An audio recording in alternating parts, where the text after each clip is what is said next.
So on Saturday 22nd of June 2024, one of the biggest headlines hapa Kenya ilikuwa ni Free Billy, Free Crazy Nairobian.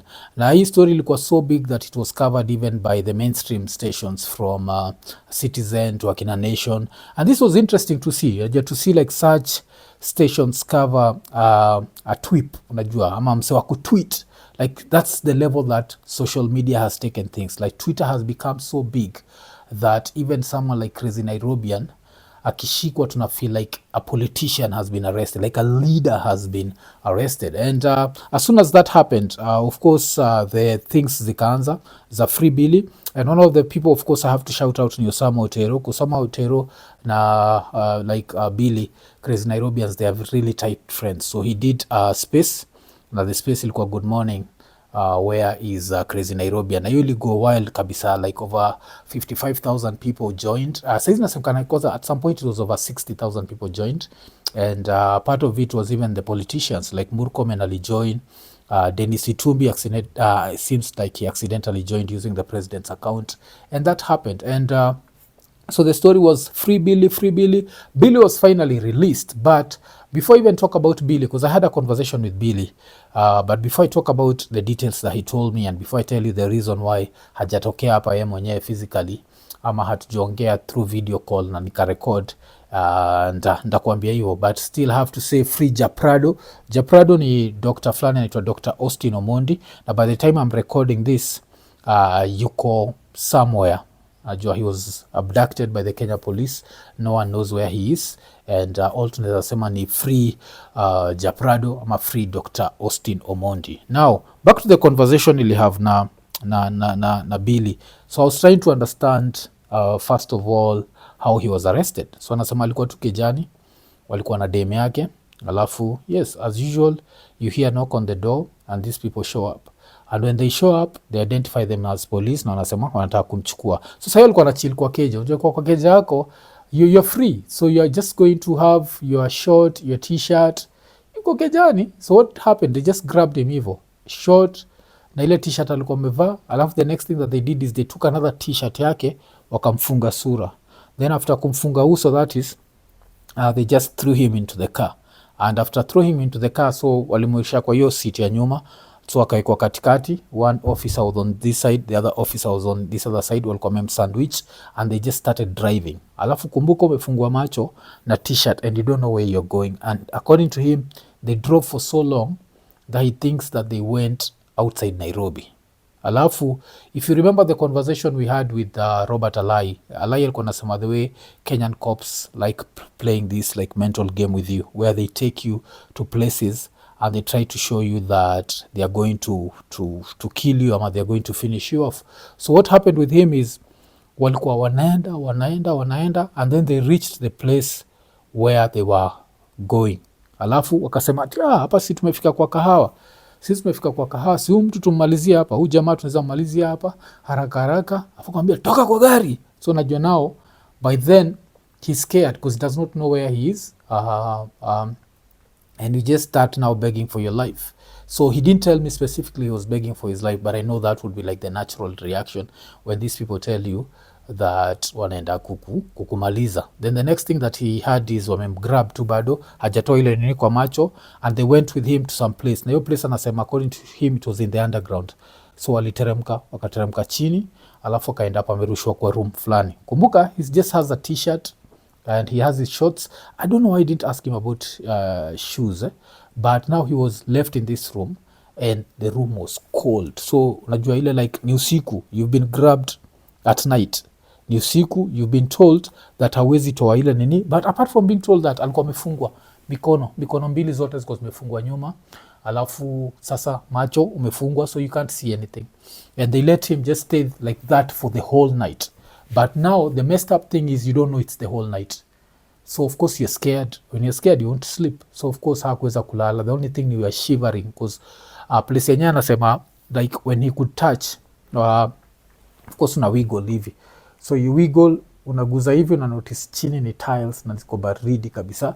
Alafu so hiyo time yuko kwa tiles anashindwa like place bed hakuna nini, alafu the place itself felt very small, so he thinks that it was either a bathroom or even a toilet, but hakuniambia alifeel harufu yoyote.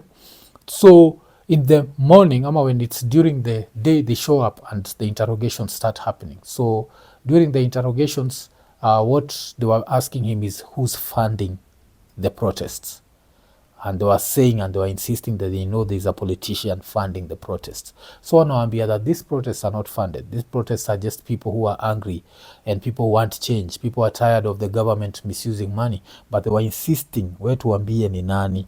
Alafu wakiinsist hivi wanajitetea na they can't let the country go back to 2007.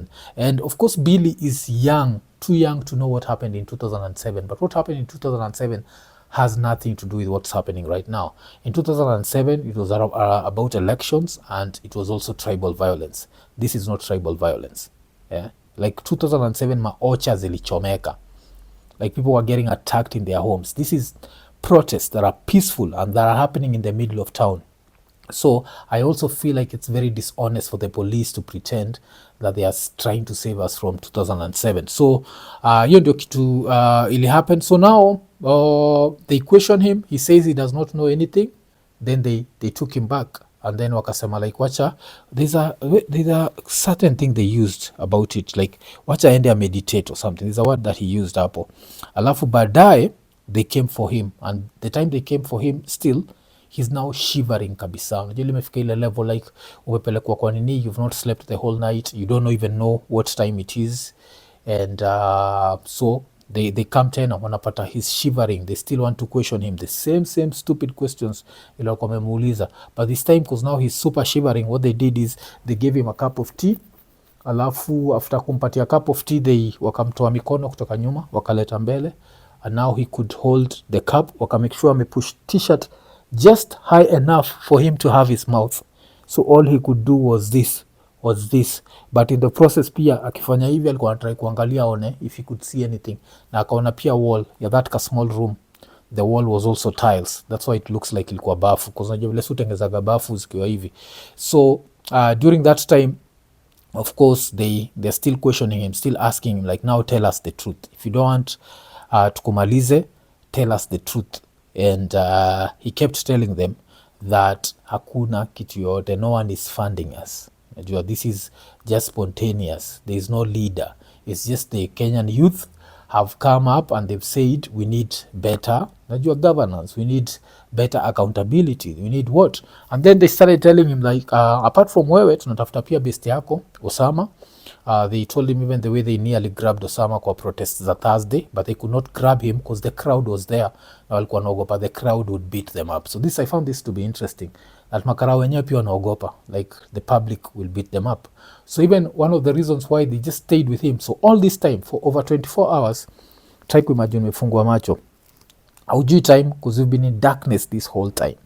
You've been in darkness, you don't know the time. So eventually they told him that we believe you, in quotes, and since we believe you, we can't release you during the day, because if we release you during the day and people see us dropping you, it can bring chaos. So what we are going to do is we are going to wait for night, and then at night tutaenda kudrop kwa the LSK president, ama watu wa LSK. So I don't know how they called, wakapigia watu wa LSK, sa ikakuwa ni usiku, alafu they went and dropped him. So by the time you see the image of him na Faith wa LSK, you can see how shocked he looks. And the reason why he looks that shocked, that's when he realized it's actually at night. Because sahau, haujalala, uko disoriented, ulikuwa umeshtuka, like you're scared for your life. And now all of a sudden, najua, umemoviwa a very long distance, you don't even know where you are. Like saizi ukimuuliza, ulipelekwa wapi, hajui kama ni Nairobi, hajui kama ni Naivasha, hajui kama alipelekwa Kitengela, yeye hajui. Yeye anajua tu alipelekwa far, alikuwa amefungwa macho, and then at night they release him and they take him to the LSK president, alafu hao wakabaki wamejipea shughuli. So that's basically what happened. So we can call it a political kidnapping. Nakuwa nashindwa kwa nini I don't have him here, like I'm trying to remember these things as best as possible. One day we'll have this conversation with him and he'll paint a better picture for you. But the reason behind that is even when I was talking to him, nilimpigia na WhatsApp, and the only reason he picked up is because yuko na namba yangu, na akaniambia saizi he has to stay off grid. Of course I ended up telling him like one of the things he needs to do is also have a VPN, because as much as WhatsApp inakuwaga encrypted, you know, they can still Kenya is still Kenya, unajua wanaweza try nini, but with a VPN at least wanaweza baki wamempeleka, amewapoteza kidogo. And also the fact that unajua wanatafuta Osama. Apart from Osama, they also want to arrest Hanifa. They wanted to arrest Boni. So that's what the government is doing. So the government is talking in two tongues. There's the one tongue where the president is like, oh, asanteni kwa protest, you're telling us what you're doing. But then wase wake wapa chini, like these protests are worrying them because hawajui kichwa iko wapi. Ni kichwa gani tunafaa kukata? Because mostly inakuwaga very simple. Like the snake inakuwaga ni opposition, and you cut the head of the snake, ama you negotiate with the head of the snake, then kila kitu ina calm down. But with this one, there is no one to talk to. So now the only thing you can do is use these scare tactics. So mona where you are threatened with death, because unachika hiyo tusema tu mtu tumalizia hapa kwa kahawa, itakuwa poa. So hizo threats, alafu pia Alai ashatuambia guys the same tactics they use. This is the tactics to expect wakipatana mtu kama Hanifa they are going to use. Since she's a woman, I'm sure they are going to use other threats on top of that. With Boni, I think he's so seasoned that I don't think they need to do that. So with Boni most probably watampeleka tu kwa cell kadhaa hapa na pale, but yes, that's what we expect to happen. So that was just a quick conversation, ama a quick recap of the conversation we have. And kile naweza sema ni yes, the cops are scared, and the reason why the cops are scared is the fact that this is a very organic protest, and they know that such protests are not violent, and now they're trying to look for a reason why to be violent with protesters. So we need to expect this to keep happening, because the most interesting thing about Kenya is KANU never left.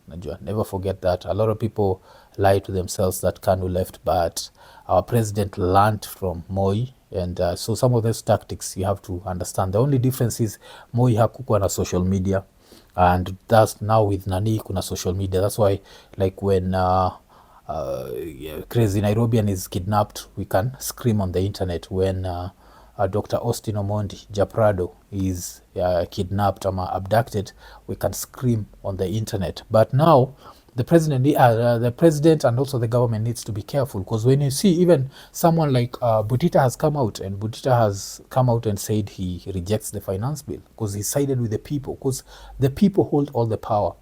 You can have the threats that we've gotten, that blah blah blah blah blah blah, but it's the people. The people allow you to govern them. Why? Because hawezi huwa kila mtu, hawezi arrest kila mtu. So you need the people, and all the people are saying is just look at the taxes. Don't come for our land. Like if I've owned this land, unataka nyanyangu anze kulipa land rates. Why? Kenya, you see, we even as Kenyans did not decide to be Kenyans. This is something that we were forced into, like our great grandfathers were forced into this thing. So you can't now come for our land when the country has not even been good to us. A lot of us just know this country for the injustices that it's done to us, it's done to our parents, and that's the reality. And that's why we'll keep talking, because even as podcasters, I'm sure at some point they'll start coming for podcasters. It's just that right now the big thing ni Twitter. So they're going for the Twitter space. After the Twitter space, most probably they'll come for podcasters, because we give you the different opinion. We might tell you something you don't agree with, but yes, so even for the president tunakwambia kitu we don't agree with. Even for someone like Kitumbi, every time you post hizo vitu za who has been in it, tunajua, like if you can say you're talking to blah blah blah, that means you knew these things are going to happen. You're the internet guy in that government, so unajua hizi vitu zinaenda ku happen. But for all the comrades out there, unajua by the comrades I mean civilians, I mean Kenyans, stay strong. Wacha tuone vile hii story itaenda, but as I said in other previous platforms, just expect the government to use more scare tactics, and expect the government to be more violent. Those two things are going to happen this coming week, but we are going to keep it strong, we are going to keep it Kenyan. IKONINI.